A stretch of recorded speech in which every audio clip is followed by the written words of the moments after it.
back. I figure if I don't continue to document everything, then I don't have that much by way of, I don't know, accountability. So I figure, yeah, maybe nobody ever sees this video, and that'd be fine. But at least I have a camera pointing at my face all day, mostly, and forcing me to do the things that I should do. Now, I know what to do for my patient's room. In the patient's room, not only because doctor, but also because these people put their trust in me to take appropriate care of them.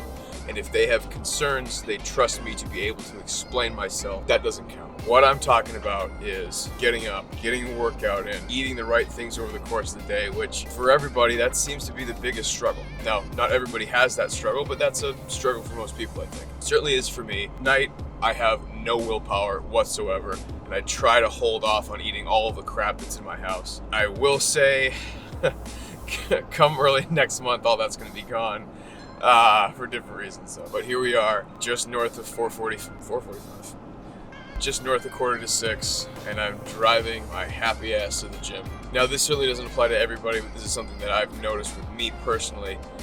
I used to have a really big cortisol spike and become very insulin resistant first thing in the morning. Since I've been eating a heavy carb meal first thing in the morning, that spike apparently doesn't exist because I adjusted my pump and I adjusted my ratios, and then I would just tank when I get a proper carb meal.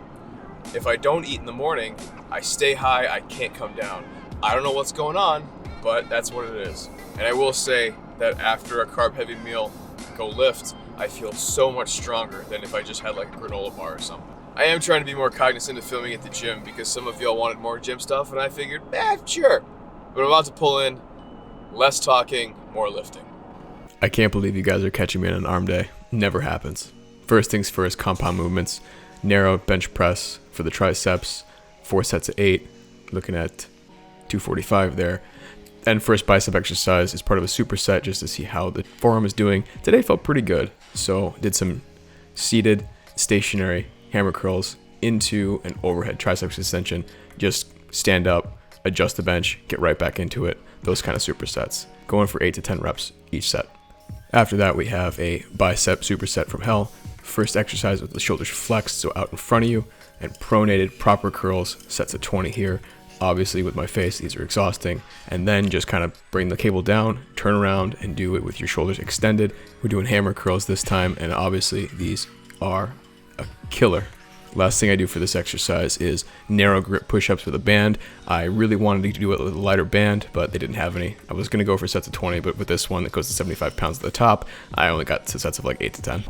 Already I've noticed things about myself by having the camera pointed at my face at all times. After getting in the car at 5:45, I've realized that, God, it takes me so long to get out of bed in the morning and to do what I do. I don't think it should take me much longer than 5 minutes to get out of bed and put my gym clothes on. Get out of bed, put my gym clothes on, get something to eat, pack up and ready to go to the gym.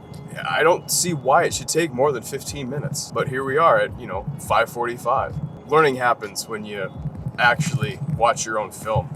I suppose that's why we watched film when I played hockey. I suppose that's why they watch film in football and all other sports, really. But it is important, I think. If I can trim 20 minutes off of the pre-gym, I get an extra 20 minutes at home to maybe organize whatever it is that I need to organize, or maybe I just leave for work early, who knows. Now, I'm not one to be late for work, and I'm certainly not late for work at the moment. But, something to think about, I guess. All right, time for work. See you when I get out. I've decided to change out of my scrubs when I get home from work because, I don't know, it just doesn't feel right. But I do enjoy our chats. They say that you've got to be a lifelong learner when you study medicine, and that's true. Medicine is always changing and it's always updating. We get new therapeutics and people have new roles and there's new methods and yada, yada, yada. There's always new stuff. Okay, great. But it actually goes deeper than that. I think to be an effective physician, you need to learn for the rest of your life about everything, not just medicine. See, I'm under the impression that people will listen to you more if you can not only empathize, but if you have their shared experiences. Now, by no means do I advocate every physician should go get all of the diseases. That's not a good idea.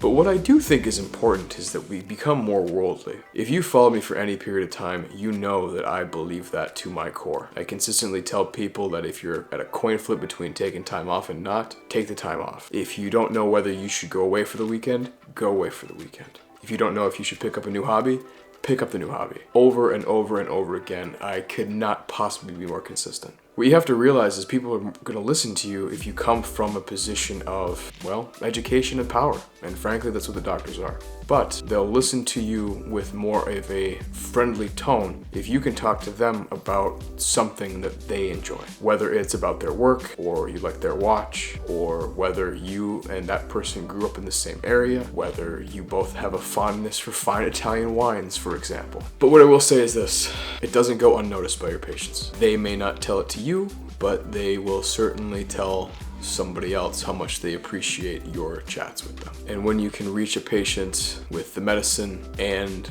on a personal level simultaneously, it's pretty rewarding. See you next time.